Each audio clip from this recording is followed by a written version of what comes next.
Hi, I'm Anne Boyson, founder of Bright Rebel Coaching, and welcome to the second part of my three-part video series about coaching. The first one was, what can a coach do for you? This one is about why I think it's important to choose an accredited and a trained coach. So obviously I'll start off by saying there's a lot of coaches out there that aren't qualified, that don't have accreditation, that don't access supervision, and that don't have insurance. And a lot of you watching this video might know people like that, and you might think, but they're a great coach.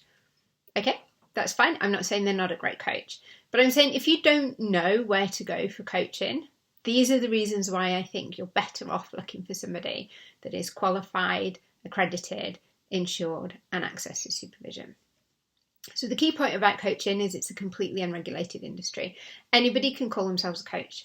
It's not like, say, personal training, where, if you want somebody to help you change your body, you are going to look for people with qualifications. And I don't even know, you probably can't even be a personal trainer without having those qualifications.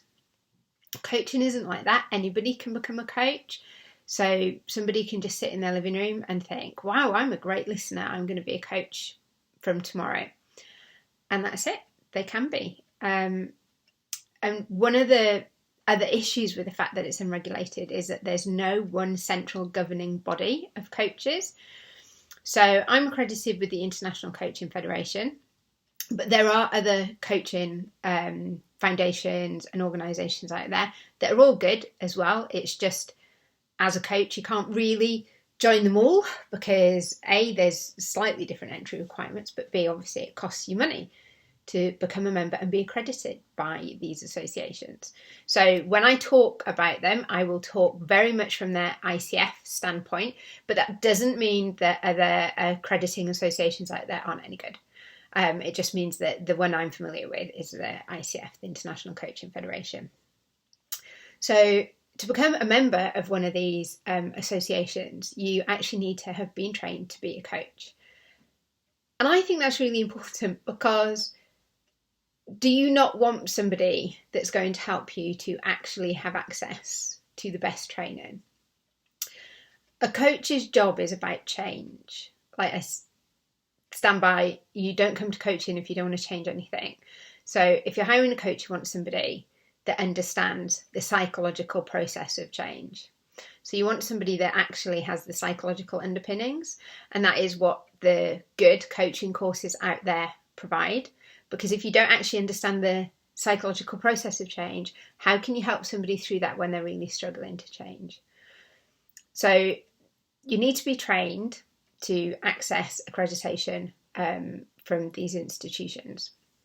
Some of them have a really high bar, some of them have a slightly lower bar. Again, this isn't me saying this one is good and that one is bad, but if you're looking for a coach, look at who they're accredited by, and then you actually have access to, you will know the number of hours that they have to do for their coaching training. So my coach training was 162 hours with barefoot coaching, and I've just finished off my postgraduate certificate in personal and business coaching with Chester University that comes with that course. I've just submitted my essays for that now. So 162 hours of coaching is quite a lot. It is at the high end. And one of the things that I think you as a client should be looking at, the reason why I think it's important for you that your coach has been trained, is one of the things that you do in coaching, very similar to the way that psychoanalysts have their training, is you actually check out a lot of your own issues. So you're not then bringing them into that session and projecting them onto your client. It also means that as a coach, when you've done all of that training, you do understand those processes. You understand what it's like to be on the client side of that.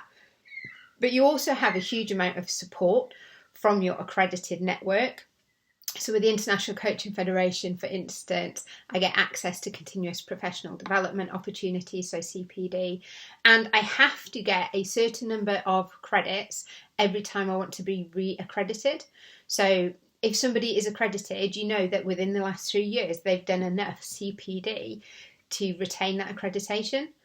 So not only is it, somebody's done the training, they've done the work to get there, but they've also continued to expand on their knowledge base. And you have that guarantee because everybody has to become reaccredited in 3 years for the ICF.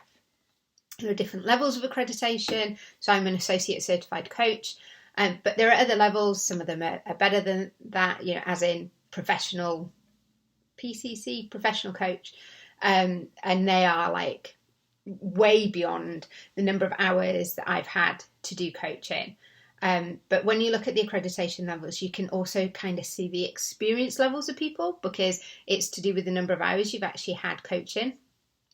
So when you have somebody that is accredited, you know that they're trained, you know that they're continuing with their professional development, and you also know that they've had experience. And I will say, because it does cost money to keep up with these accreditations, you also know that they're prepared to put their money where their mouth is, which probably means that they are doing relatively successful in their coaching job, which means other people are satisfied with them. So like I said, if you know somebody that is a coach and they don't have any of those things, that's fine. But if you're somebody looking for a coach for the first time and you have no personal recommendations, this is a way of weeding out who you think could be a good coach for you. And the other two things I mentioned were insurance and supervision. So insurance, obviously, most businesses want to have some kind of insurance in life, because that is just part and parcel of living in the modern litigious age. Now, most coaches that are accredited probably don't need insurance, because actually the International Coaching Federation, they set out a code of ethics, and if you're a member, then obviously you have to abide by the code of ethics. The vast majority of complaints that they get about coaches are actually about coaches that are not accredited to the ICF. So if you're accredited and you abide by a code of ethics and you're fully trained, you probably are never going to rely on your insurance. But if I was a client, I would want to know that somebody was taking it as a serious business, and therefore that they have insurance.